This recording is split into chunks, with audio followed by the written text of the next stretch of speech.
하나님 말씀 사무엘상 1장입니다. 사무엘상 1장 8절로 18절까지의 말씀.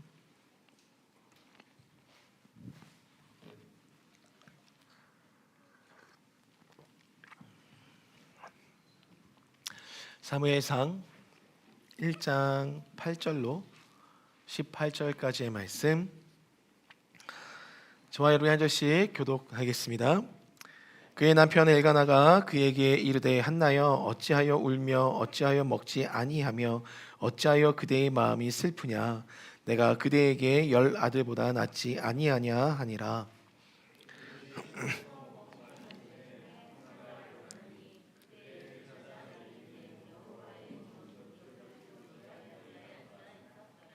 한나가 마음이 괴로워서 여호와께 기도하고 통곡하며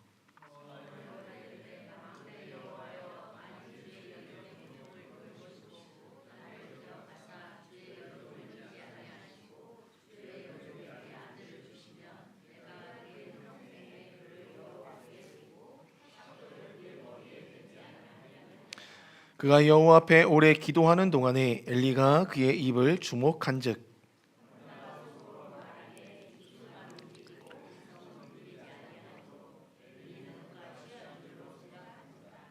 엘리가 그에게 이르되 내가 언제까지 취하여 있겠느냐 포도주를 끊으라 하니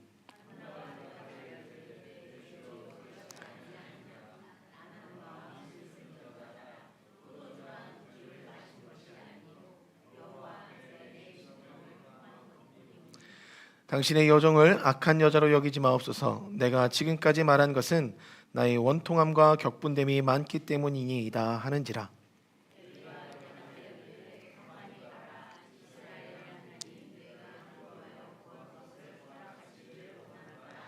함께 읽겠습니다. 이르되 당신의 여종이 당신께 은혜 있기를 원하나이다 하고 가서 먹고 얼굴이 다시는 근심빛이 없더라. 아멘.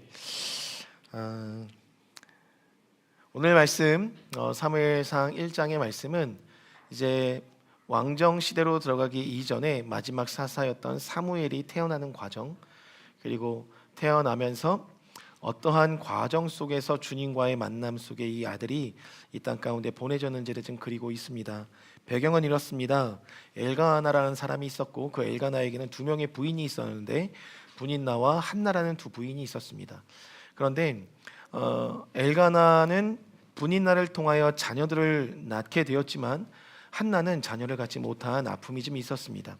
그래서 매년 예배 드릴 때마다 성전에 올라가게 되는데 그 성전에 올라가는 그때에 분인나라는 또 다른 부인은 이 한나라는 부인에게 자녀가 없음을 인하여 그를 격분시키게 되고 격동시키게 됩니다. 그것을 인하여 마음이 상했던 한나는 하나님 성전에 올라가서 기도하게 되는 오늘 본문의 모습입니다. 그래서 8절에 보면 그의 남편 엘가나가 이렇게 이야기합니다.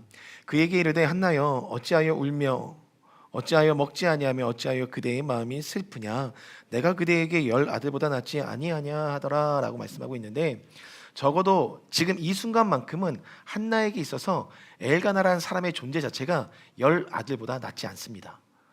그래서 한나는 지금 한 명의 아들이라도 갖는 것이 지금 남편과 깊은 사랑을 나누는 것보다 더 큰 행복임을 이야기하고 있는 장면이거든요. 제가 이번 주에 좀 바쁘게 방학 때니까 더 바쁜 것 같아요. 여러 목사님들이 좀 많이 요일마다 좀 만나고 다녔습니다. 약속들이 좀 있었고 그동안 학기 중에 만나지 못했던 것들 때문에 계속 이 내부류의 목사님 그룹을 좀 만나고 좀 다녔던 것 같아요. 근데 이제 그분들의 이야기를 많이 듣던 중에 어떤 한 부목사님이 계셨는데 담임 목사님이 어느 날 그 부목사님을 좀 부르더래요. 불러서 이렇게 얘기하더래요. 내가 당신에게 하고 싶은 말이 있다. 뭐냐면 사람마다 절대 감정을 갖고 있는데 그 절대 감정이라는 것이 드러나서 좋은 것이 있고 드러나서 좋지 않은 것이 있다. 근데 당신은 단에 섰을 때 당신으로부터 품어져 나오는 절대 감정이 어떤 색채인지 아느냐. 근데 부목사가 모른다라고 이야기했을 때 담임 목사님이 그냥 직설적으로 얘기한 거예요. 당신한테는 지금 교만함이 느껴진다. 어떤 교만함이 있냐면 단에 섰을 때 나만큼 말씀을 깊이 있게 묵상하는 자가 어디 있을까? 그리고 당신들이 어디 가서 이런 말씀을 들을 수 있을까? 그래서 성도들의 수준을 한없이 낮춰보고 당신의 우월감을 갖고 설교하는 그 교만이 풍겨져 나온다. 그건 당신이 갖고 있는 절대 감정이다. 그것을 감추지 못하면 아무리 당신의 설교가 다른 사람보다 깊이 있고 영적으로 많은 깊은 것들을 캐낸다 한들 당신으로부터 증거되는 말씀 가운데 성도들의 삶은 변하지 않는다 이야기했다는 거예요. 이 말이 저로 하여금 참 많은 생각을 하게 만들었습니다. 그래서 저도 동일하게 내가 주일날 이 순간 여러분들과 만나는 이 시점에 여러분들에게 풍기는 절대 감정은 어떤 것일까? 좀 많이 생각하게 됐어요. 왜냐하면 오늘 본문에 보면 분인나라는 여자는 예배가 있을 때마다, 그래서 성전에 올라갈 때마다 어떤 절대 감정을 한나에게 표출했냐면, 너 보잘것 없는 사람이야. 너는 아이도 못 나잖아. 그래서 내리 깔보는 마음을 갖고 있었습니다. 그러나 이 분인나는 한나에겐 그런 마음을, 절대 감정을 갖고 있었을지 모르겠지만 남편인 엘가나에게만큼은 내가 당신에게 더 사랑받기에 합당한 사람입니다. 나는 여인의 역할을 감당하고 있었고 그러기에 당신은 나를 더 바라봐 줘야 합니다 라는 사랑을 갈구하는 절대 감정을 남자한테 늘, 엘가나한테 늘 표출하고 있었어요. 반면 한나라는 여인은 남편을 향하여 원망 섞인 마음을 가지고 늘 바라보고 있었어요.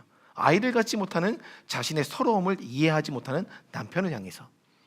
그리고 이 한나는 분인나를 향해서는 늘상 나를 괴롭히는 사람으로 여겨 격분하는 마음을 늘 갖고 있었습니다. 그러니까 사람들이 풍기는, 사람이 사람을 대할 때 풍기는 절대 감정이 있더라는 거예요.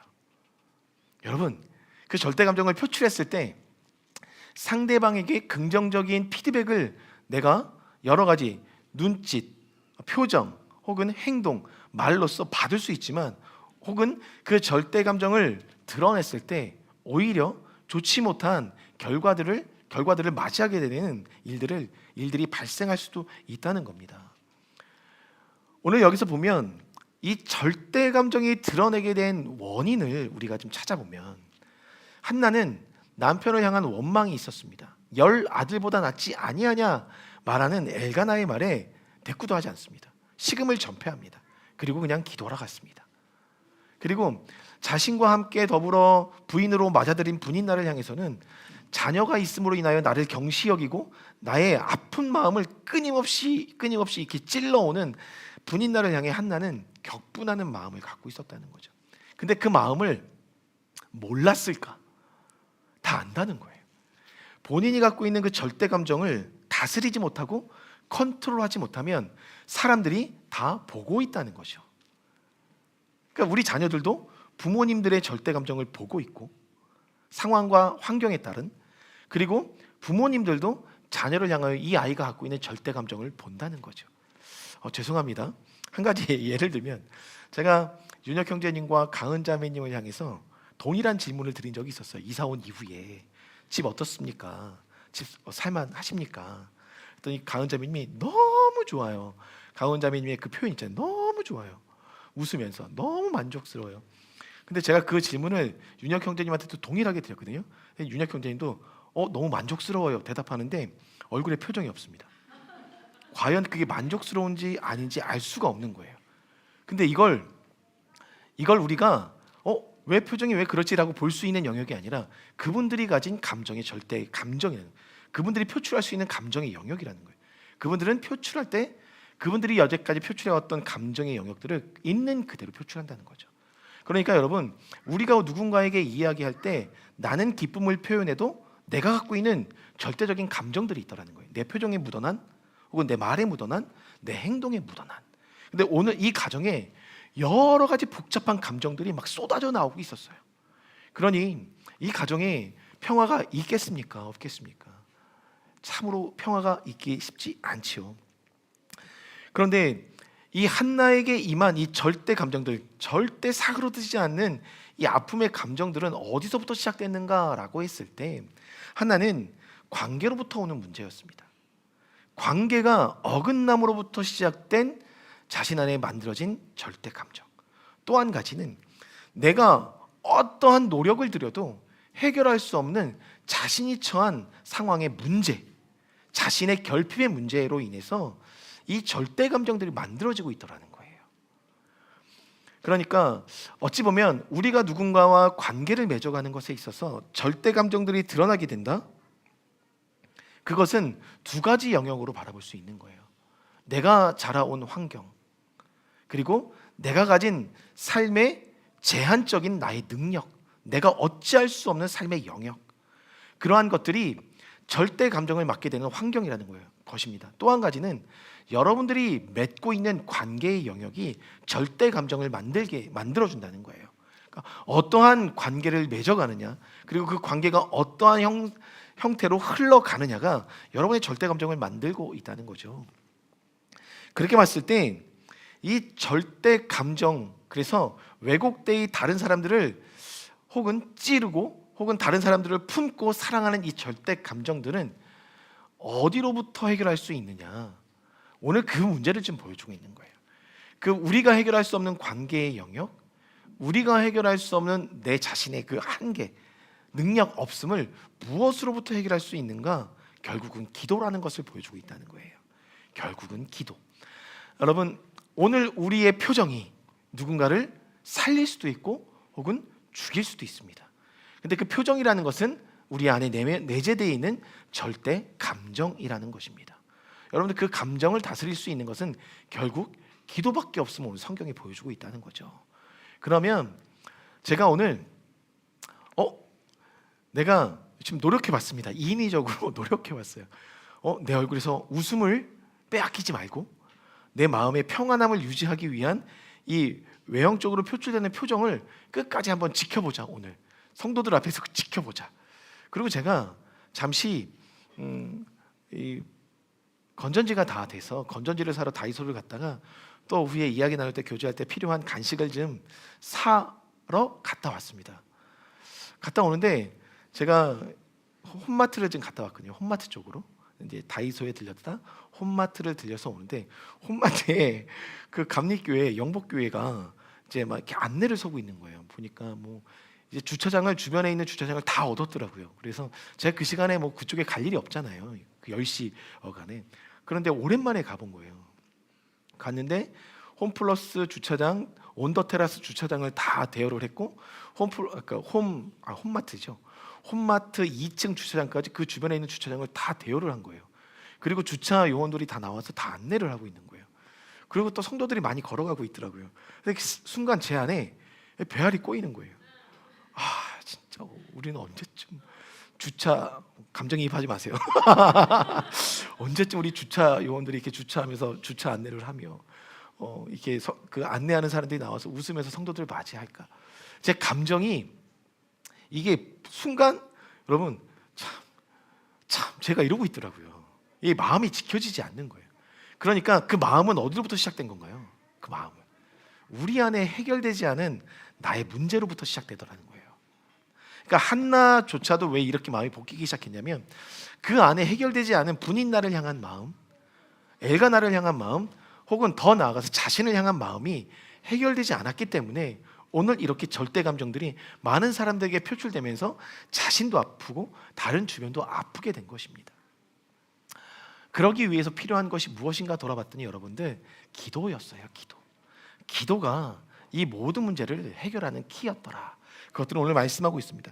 그래서 이 기도가 필요한 영역들은 오늘 성경에서 말씀해주고 있는데, 9절에 보니까 한나가 마음이 괴로워서 여호와께 기도하고 통곡하매라고 말하고 있습니다. 여기서 괴로워서라는 이 단어는요, 히브리어로 마르라고 합니다. 근데 이 마르라는 단어는 마라로부터 파생된 단어예요. 결과적으로 이 괴롭다는 것은 마라에서 파생됐다면 결국 무엇을 말하고 있는 겁니까? 자신의 마음이 어떻다는 거예요? 쓰다. 내 마음이 너무 써서 여호와께 기도하고 통곡하며라고 이야기하고 있다는 거예요. 그러니까 기도는 무엇을 말하고 있냐면, 기억하십시오. 기도라는 것은 주님의 위로를 받는 것이 기도예요. 여러분, 사람에게 위로 받으면 그때 당시는 좀 위로가 될런지 모르겠지만 진정한 위로가 되지 않아요. 지속적인 위로는 하늘로부터 받아야 된다는 것을 이야기하고 있는 겁니다. 기도를 할 때 위로를 받을 수 있다는 거예요. 여기 성경에서 말하고 있는 애통이라는 단어는 우리가 팔복에서 나오는 여기서 통곡이라는 단어는요, 애통이란 단어입니다. 원어적으로 애통이고, 이 애통이란 마음은 우리가 알고 있는 팔복에서 나오는 애통과 동일합니다. 고로 애통이라는 것은 팔복에서 말하고 있는 애통의 영역은 주님 앞에 애통하는 자는 복이 있나니 그들이 무엇을 받을 것이며 위로를 받는다고 이야기하고 있습니다. 결국 여러분, 한나가 남편으로부터 오는 위로가 되지 아니하였어요. 정말 남편과 사랑하고 있었지만 남편의 그 어떠한 말도, 어떠한 행동도, 어떠한 선물도 그에게 위로가 되지 못했다는 거예요. 그러니까 결국 여러분들이 사람으로부터 위로받으려 하면 그것은 그냥 마르지 않는 샘같이 그 구멍난 웅덩이처럼 계속해서 물을 부어도 위로가 되지 않는다는 거예요. 고로 오늘 한나가 하나님 앞으로 나아갑니다. 이 문제를 해결하고자, 이 마음에 쓴 것을 해결하고자. 여러분, 지금 여러분의 마음을 쓰게 만들고 있는 문제가 무엇입니까? 그것을 우리의 절대 감정으로 붙잡고 있지 마십시오. 그랬을 때 그것을, 그 절대 감정에 쓴 마음을 하나님께 내어놓는 것, 그것을 주님께서 원하고 계시더라는 거예요. 그렇게 애통하는 자들에게는 주님께서 위로를 주신다는 것입니다. 그 위로가 하늘로부터 주어졌을 때 여러분들 안에 오늘 말씀 마지막 절에 나와 있는 것처럼 17절에 평안히 가라 라고 했을 때 평안히 갈 수 있는 마음의 터가 다져지기 시작한다는 거죠. 여러분, 기도하시기 바랍니다. 주님의 위로를 추구하시는 여러분의 삶이 되길 주님의 이름으로 축복합니다. 우리 옆에 계신 분들에게 이렇게 선포했으면 좋겠어요. 당신에게 주님의 위로가 임합니다. 네, 절대적인 주님의 위로가 여러분의 절대 감정을 덮길 주님의 이름으로 축복합니다.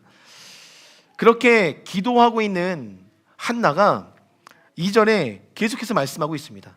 서원하여 이르되 만군의 여호와여, 만일 주의 여종의 고통을 돌보시고 나를 기억하사 주의 여종을 잊지 아니하시고 주의 여종에게 아들을 주시면 내가 그의 평생에 그를 여호와께 드리고 삭도를 그의 머리에 대지 아니하겠나이다 라고 말하고 있어요. 여기서 또 한 가지의 기도의 영역을 우리에게 보여주고 있다는 것입니다. 왜 우리가 주님 앞에 어떻게 기도를 해야 될지. 두 번째는 서원하여 기도하였다라고 말하고 있어요. 서원한다라고 말합니다. 이 서원한다는 영역은 이렇게 보시면 됩니다. 서원의 기도는 성숙한 기도다라는 거예요. 서원 기도만큼 성숙한 기도가 없다는 것입니다. 이미 주님께서 주실 것을 믿고 드리는 기도가 서원의 기도라는 거예요. 여기 서원의 기도를 드렸다 할 때 이 서원이라는 단어는요, 네데르라고 합니다. 히브리어로. 그러나 이 네데르의 어원적 의미는 나다르인데요. 이 나다르라는 단어는요, 맹세하다라는 단어예요. 그러니까 맹세하다라는 단어에서, 나다르에서 네데르라는 단어가 파생되었는데, 이 네데르는요, 서원, 재물의 의미를 갖고 있다는 거예요. 그러니까 한나는 이미 주님께서 주실 것을 믿고 드린 거예요. 아들이 서원 값이었습니다. 즉 서원 기도라는 것은 하나님 뭐 하시면 제가 드릴게요, 이 개념이 아니에요. 미리 드리는 거예요. 그것이 서원 기도입니다. 그리고 나서 주님의 뜻을 구하는 게 서원 기도였다는 거죠. 그러니까 어떻게 보면 하나님의 약속을 믿고 먼저 드린 기도, 그래서 성숙함으로 주님께서 일할 것을 먼저 하나님께 드린 기도가 그 서원의 기도 가운데 있는 기도의 값이라는 것입니다. 즉 이 서원의 기도는요, 어떤 나의 유익을 취하고자 주님께 드리고 구하는 것이 아니라 인간의 유익이 아닌 하나님의 유익을 위해서 구하는 기도가 서원 기도예요. 오늘 여러분들이 서원 기도할 때 하나님 이거 해주시면 제가 드리겠습니다. 예를 들면 하나님 로또 당첨시켜 주시면 제가 그 돈 하나님께 헌금할게요. 이런 개념이 아니라는 거예요. 이거는 우리가 제가 제 가장 이렇게 드릴 말씀, 이제 예시를 드렸지만 하나님께서는 그 로또를 당첨시켜 주시는 이유가 결국 내가 당첨을 받아야 되는 이유가 인간의 유익이냐 하나님의 유익이냐라고 했을 때 하나님 편에선 그게 유익이 아니면 주실 이유가 없는 거예요. 이해가 되십니까? 그러니까 우리가 서원 기도할 때 하나님 이거 해주시면 제가 드릴게요. 근데 이 부분에 있어서 서원 기도는 철저하게 주님의 유익입니다. 주님의 유익, 하나님의 유익. 그렇기 때문에 내가 이렇게 서원했는데, 그러니까 많은 70년대 80년대 신학하시던 많은 분들이 자신의 자녀들이 태어나면 이런 서원을 되게 많이 하셨어요. 이 아들 주시면 이 아들 하나님께 드릴게요. 맞아요. 한나와 같은 기도였을지 모르겠습니다. 그러나 이것이 누구를 위한 유익이라는 거예요. 결국 사무엘이란 아이는 태어나서 하나님 나라와 이스라엘 백성의 유익을 주는 아이로 드려졌죠. 그러니까 누구를 위한 유익이냐가 하나님 편에서 서원의 기도를 받고 받지 않음을 결정하고 있다는 거예요. 그러다 보니까 서원 기도는 의무가 아니에요.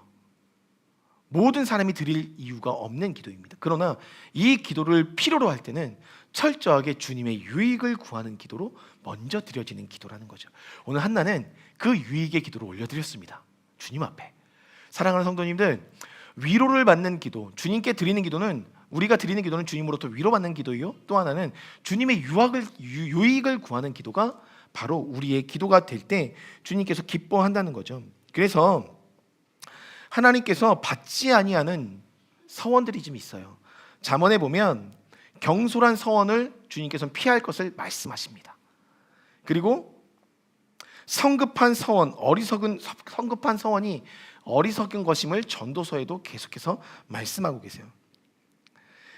그렇기 때문에 이 서원 기도는 여러분들이 주님 앞에 절대적으로 성숙함으로 먼저 드림을 전제, 주님의 것들을 드림으로 인하여 받는 기도로 나아가야 한다는 거예요. 그래서 이 서원 기도는 하나님의 은총에 답하는 기도이고, 경건한 열심과 헌신의 표현으로 더 나아가서 응답받는 기도를 찬양하며 주님을 높이는 기도가 서원 기도입니다. 앞으로 이 서원 기도를 주님 앞에 드릴 때 하나님을 섬기는 실질적인 봉사의 영역, 그래서 내 삶을 드리는 것에 주님 앞에 헌신을 다진할 때 주님 앞에 드리는 기도가 서원 기도임을 여러분들이 기억하시고 보다 성숙한 기도를 주님 앞에 올려드리시는 저와 여러분 되길 주님의 이름으로 축복합니다. 여기서 또 하나의 기도를 좀 말하고 있거든요. 12절에 보니까 오늘 본문은 철저하게 기도의 영역을 좀 말씀하고 계세요. 12절에 보면 그가 여호와 앞에 오래 기도하는 동안에 엘리가 그의 입을 주목한즉이라고 이야기합니다. 기도는 여러분들 오래 하는 거예요. 오래. 기도는 오랜 시간을 주님 앞에 드리는 것이 기도라는 것입니다. 여기서 오래라고 하는 이 단어의 원어적 의미는요, 자바인데요. 이 자바라는 단어의 원어적 의미는요, 증식하다, 증가하다, 계속해서 이어지게 하다라는 의미예요. 생육하고 번성하여 땅에 충만하라, 창세기 1장에 말씀하셨던 그 증가, 충만하여 땅에 충만하라 라고 말씀했던 그 충만의 의미가 번식의 의미거든요. 이 자바의 의미랑 동일한 단어입니다. 즉 그러니까 기도는 일회성으로 끝나는 게 아니라 계속해서 생명을 낳는 것처럼 이어지는 기도가 바로 이 오래 하는 기도라는 거예요. 근데 그 오래 하는 기도에 여러분 법칙과도 같은 것이 오늘 이 본문에 나와 있는 건데요. 그가 여호와 앞에라고 이야기합니다. 이 앞에라는 말 우리가 늘 썼지만 face to face입니다. 얼굴과 얼굴을 맞대는 기도를 말합니다. 즉 오래 드리는 기도가 가능하려면 여호와 앞에 얼굴과 얼굴을 맞대는 기도. 그런데 이 얼굴과 얼굴을 맞대는 이 영역에 있어서 성경에 어디에 나오냐면 고린도전서 13장 12절에 이렇게 나옵니다. 우리가 지금은 거울로 보는 것 같이 희미하나 그때에는 얼굴과 얼굴을 맞대어 볼 것이요 라고 이야기합니다. 그런데 여러분 아시는 것처럼 고린도전서 13장은 무슨 장입니까? 사랑장입니다. 그러니까 사랑을 하나님께서 풀어내실 때 그 사랑이 완벽해지기 위해서, 그 하나님의 사랑을 완벽하게 경험하기 위해서 주님의 오실 그 날을 우리가 기다려야 되는데, 주님이 오시면 희미했던 것이 이제는 얼굴과 얼굴을 맞댐 것 같이 선명해진다는 거예요. 그러니까 주님의 사랑이 선명해지기 위해서는 주님이 우리의 인생 가운데 찾아오실 그때 가장 선명해진다는 거예요. 오래 기도한다는 것은요, 역으로 생각하면 주님을 우리의 삶에 초청하는 거예요. 그래서 얼굴과 얼굴을 맞대는 것이 오래 기도하는 시간이에요. 주님과 얼굴을 맞대고 사랑의 대화를 나누고 있기에 그 기도가 일회성으로 짤막하게 끝날 수 없다는 거예요. 사랑하는 사람은 어떻습니까? 계속해서 만나고 계속해서 보고 싶은 거잖아요.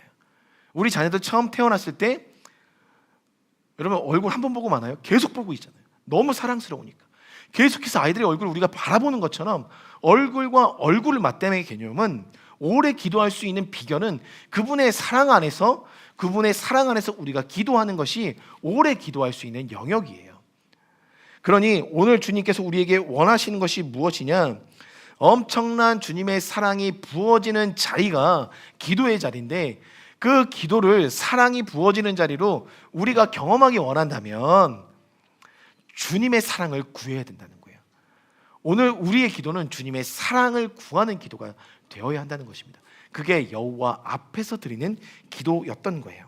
그래서 한나는 그렇게 주님 앞에 기도를 드리고 있습니다.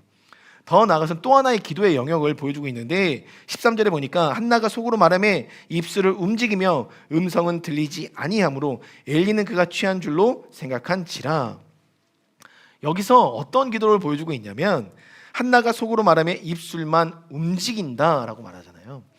여러분 음성은 내지 않았지만 소리는 내지 않았지만 그의 입술은 분명하게 움직이고 있었다는 것입니다. 입술을 벌려 고백하고 선포하는 기도를 하고 있었다는 거예요. 다만 주님과 나만이 하는 은밀한 기도를 여러분 묵상기도 하실 때 여러분들 묵상기도 하실 때 어떻게 기도하십니까? 입 벌리지 않죠. 기독교에서 뭐 관상기도를 이야기하는데 그러나 주님께서 원하시는 은밀한 기도는 입을 벌리지 않는 기도가 아니라 입을 벌리는 기도라는 거예요. 내가 소리를 내지는 않더라도 입을 벌려서 움직이는 기도, 역동적으로 주님의 뜻을 구하는 기도는 절대적으로 움직이지 않는 기도가 아니라는 거예요. 입술을 벌리는 기도라는 거예요. 한나가 자신의 것들이 부끄러울 수 있어요. 사람들이 들으면 부끄러울 수도 있습니다. 수치심이 들 수도 있어요. 그러나 그것이 하나님 앞에서만큼은 절대적 수치와 우리의 부끄러움의 영역이 아니라는 것을 말씀하고 있는 것입니다. 그렇기 때문에 여러분 기도는 소리를 내셔야 되는 거예요. 주님이 들을 수 있는 소리를 내셔야 되는 거예요. 입술을 벌리셔야 되는 겁니다. 그 움직이는 기도, 여기서 움직인다라는 것은요, 여러분 어떤 거냐면 소규모의 움직임이 계속해서 일어나는 것을 의미합니다. 움직이다는 단어의 의미가 소규모의 움직임을 계속해서 가져간다. 그러니까 우리가 기도하다 보면 입술도 움직이지만 몸을 움직일 때가 있어요. 이것은 주님 앞에 내가 그만큼 주님의 뜻을 구합니다. 주님을 만나기 원합니다. 함께 하여 주십시오 라는 간청을 향한 우리의 몸부림이 기도 가운데 드러나야 함을 이야기하고 있다는 거예요. 한나는 그가 가진 성향 안에서 최고의 몸부림을 지금 주님께 드리고 있는 거예요. 그러니 여러분들 입술을 벌리셔야 됩니다. 입술을 벌리셔야 돼요. 우리 친구들이랑 이렇게 공부하다 보면 소리 내서 읽으라고 하면 읽지 않아요. 소리 내서 읽지 않을 때가 있어요. 또 읽는 친구들도 있고, 예. 지금 웃고 있는 친구들은 소리 안 내는 친구들이거든요. 예. 그런데 이 소리 내는 것이 사실상 하나님 편에서 하나님의 마음을 울리는 거예요. 내가 공부할 때도 소리 내지 못하면 기도할 때도 소리 내는 게 힘들어요. 그러니까 우리가 움직이는 영역은 소리를 바라는 것입니다. 하나님 편에서 움직이는 기도는 소리를 바라는 거예요. 제가 오늘 이렇게 앞에서 한근 형제가 찬양을 인도하고 있는데 이게 오늘 설교랑도 연관이 있어요. 우리는 다 나름대로 절대 감정을 갖고 있다 보니까 그 절대 감정으로 이 교회에 와서 앉습니다. 그리고 이 예배를 드릴 때 우리가 가진 그 절대 감정들이 이 예배 가운데 그대로 표출이 되거든요. 이해가 되십니까? 네. 근데 그것이 하나님 앞에 선 나의 감정들이 이것이 주님께서 받기에 합당한 감정인가? 그렇지 아니한가는 여러분들 스스로가 알고 있을 거예요. 저번에 24시 예배를 갔을 때 많은 목사님들이 그 게더링 모임 때 너무 은혜를 받았다는 거예요. 그리고 특별히 뭐 이주만 선교사님도 그렇고 그 교회 담임 목사님도 그렇고 뭐 찬양이 처음 시작하면서부터 막 이렇게 하늘로 치솟는 것이 막 너무 기름이 부어져서 너무 은혜가 됐었다는 거예요. 저는 여느 때와 같이 저는 제 포지션에서 제가 하는 예배를 주님께 올려드리고 있었거든요. 근데 그때 당시 그분들 다 그렇게 말한 이유 중에 하나가 뭐였냐면 결론을 어떻게 맺었냐면 야, 평소에 예배하던 예배자들이 모여서 찬양을 시작하니까 처음부터 하늘을 뚫더라. 그렇게 얘기하더라고요. 저는 우리의 예배가 그렇게 하늘을 뚫었으면 좋겠습니다. 그런데 딱 왔을 때 우리의 절대 감정은 주님 앞에 주님을 향한 노래를 드릴 수 있는 감정이 준비가 되지 않으면 이것이 빌드업 되기까지 너무나도 많은 시간들이 걸려요. 우리의 찬양의 시간은 제한되어 있고, 그리고 그 제한된 시간 안에 우리는 주님 앞에 최고의 경배를 올려드린다 라고 하면 우리는 이곳에 오기 전에 우리의 절대 감정의 마음들을 다스리고 이 자리에 설 필요가 있다는 거죠. 그래서 준비 땅 하면 그때부터 우리는 100m 달리듯 그 예배를 통해서 전력 달리기를 할 필요가 있다는 거예요. 그래서 최고의 랩을 찍을 수 있도록 주님은 우리를 통하여 그 경배를 받기 원하신다는 거죠. 여러분들 개인적인 예배는 얼마든지 그렇게 빌드업을 해 가셔도 좋습니다. 그러나 적어도 오늘 이 주일날 우리가 예배 나올 때 인도자와 같은 마음을 가지고 성훈 형제나 항윤 형제님이 이 자리에 섭니다. 인도자가 어떤 마음으로 그 주중에 예배를 준비했을까? 같은 동일한 마음을 가지고 찬양가도 마찬가지로 그렇게 빌드업해서 달려갈 필요가 있다는 거예요. 그것이 오늘 말하는 그 움직이는 기도에 움직이는 예배가 될 수 있다는 것입니다. 여러분들 그것을 마음속으로 품고 기도하실 때 이제는 여러분들의 삶을 좀 더 역동적으로 기도의 자리로 예배의 자리로 끌어가십시오. 주님께서 그것을 기다리고 계십니다. 그리고 나서 14절에 보니까 엘리가 그에게 이르되 내가 언제까지 취하여 있겠느냐 포도주를 끊으라 하니 라고 이야기합니다. 엘리가 보기에 한나의 상태가 심각했습니다. 하나님의 전에서조차도 자신의 어떤 이 인사불성을 다스리지 못할 만큼의 취한 취객의 모습으로 그를 여겼던 거예요.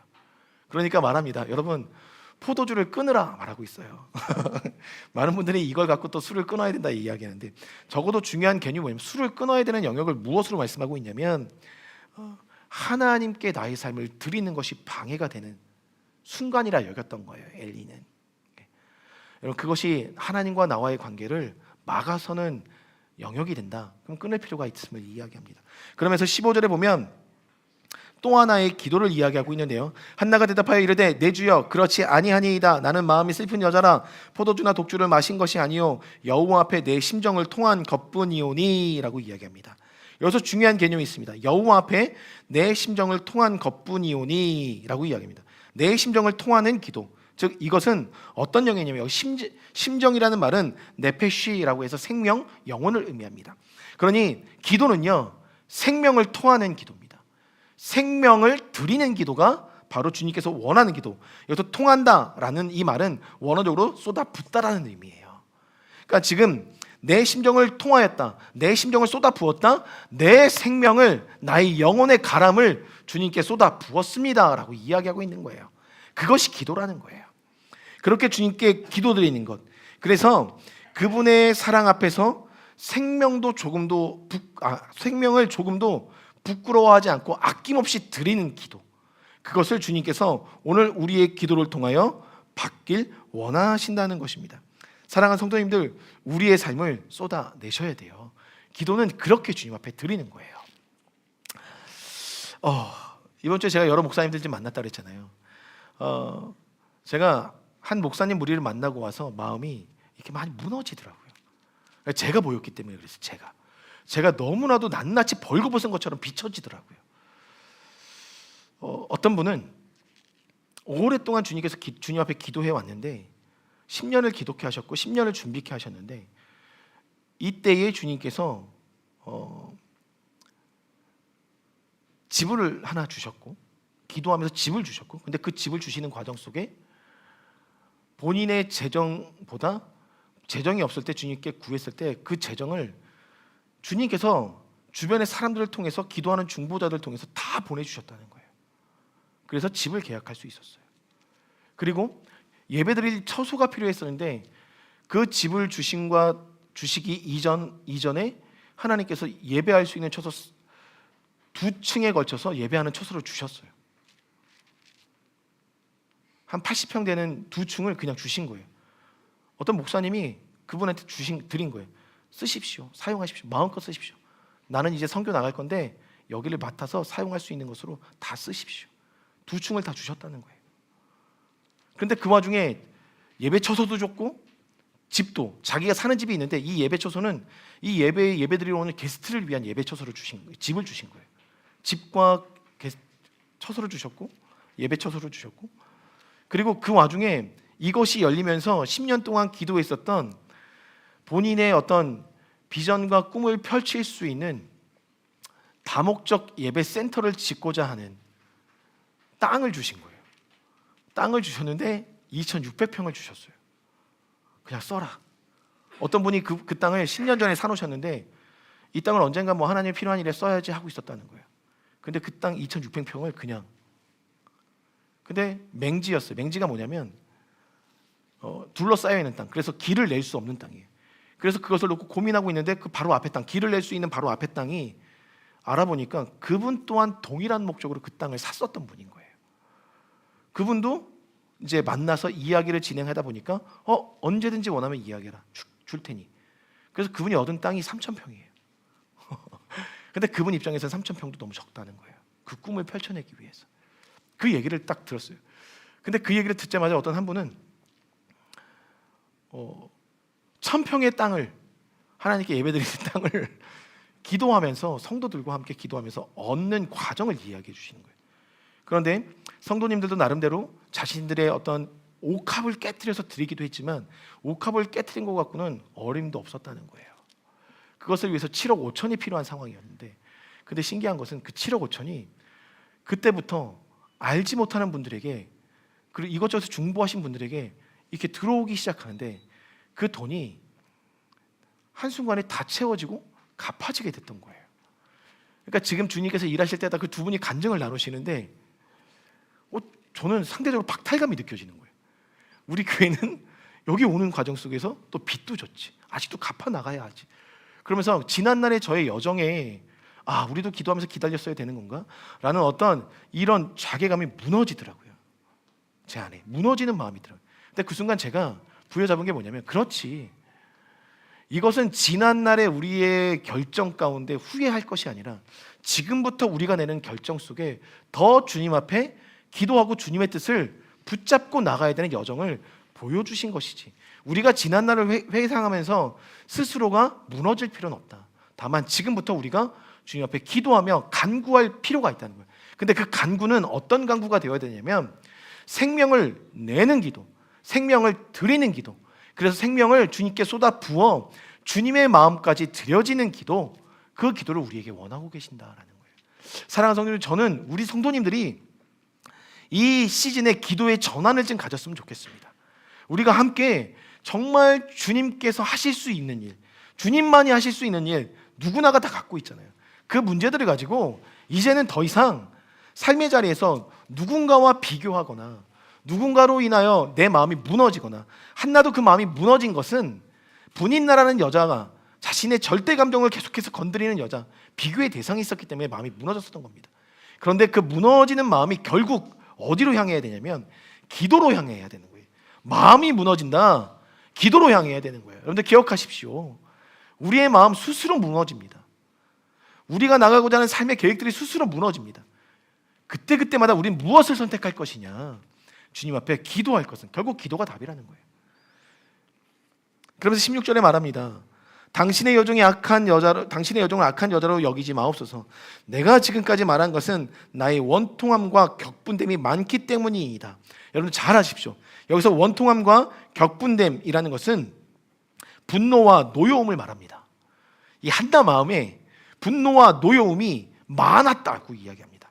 근데 그 많은 것을 어떻게 해결했느냐? 여러분들 마음에 있는 그 분노와 격분들을 어떻게 해결하기 원하십니까? 결국 기도라는 거예요. 결국 기도.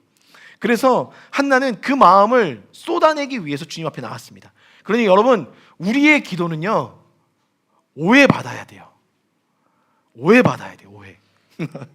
이 오해받는다는 게 뭐냐면, 다른 사람들이 볼 때 무슨 큰 문제가 있는 것처럼 오해받을 만큼 우리의 기도는 주님 앞에 절박할 필요가 있다는 거예요. 여러분의 기도가 오해받길 바랍니다. 언제까지나 양반처럼 기도하는 게 아니라 우리의 기도는 주님이 아니면 해결할 수 없을 만큼의 절박한, 타인들이 볼 때 술 취했구나 라고 오해받을 만큼의 격렬한 기도, 우리의 분을 쏟아내고 우리의 마음에 여기 말한 것처럼 17절에 평안히 가라, 주님의 평안을 입는 기도가 될 때, 마음의 삶이 될 때까지 쏟아내는 기도를 주님께서 원하고 계신다는 거죠. 2025년 기도하고자 합니다. 사랑하는 성도님들, 다른 사람에게 역사하셨던 하나님의 은혜를 부러워함으로 눌려있고 그냥 이렇게 무기력하게 쓰러져 있는 우리의 삶이 아니라, 그래? 그럼 나 또한 한번 승부해 보겠다. 주님께서 역사하심을 믿는 내가 기도로 한번 싸워보겠다. 그런 마음으로 드리는 기도가 될 때 2025년도에는 새로운 주님의 기름 부으심이, 또 새로운 주님의 돌파의 영역들이 여러분들 안에 쏟아질 겁니다. 전 그렇게 믿습니다. 그러니까 제가 이번 한 주간에 그 많은 목사님들 만나면서 이런저런 얘기하면서 순간 무너졌다가, 그렇지, 하나님이 이것을 원하시는구나, 이것이 반복되었어요, 제 안에. 근데 그 순간에 제가 무엇을 하고 있는지 보니까 기도하고 있더라고요. 하물며 어제 저녁에 예배드리고 왔는데 마음이 순간순간 무너질 때마다 제가 어떤 소리를 듣고 있는지 보니까 하나님의 음성을 듣고 있는 시간들이 아니었던 거예요. 하나님의 음성을 듣고 있지 않은 시간들이면 순간순간 우리의 마음이 무너질 수밖에 없더라고요. 여러분들, 우리의 귀는 철저하게 주님의 것을 담아낼 때 우리 안에 생명을 일으키도록 작동하도록 만든 기능들을 갖고 있더라고요.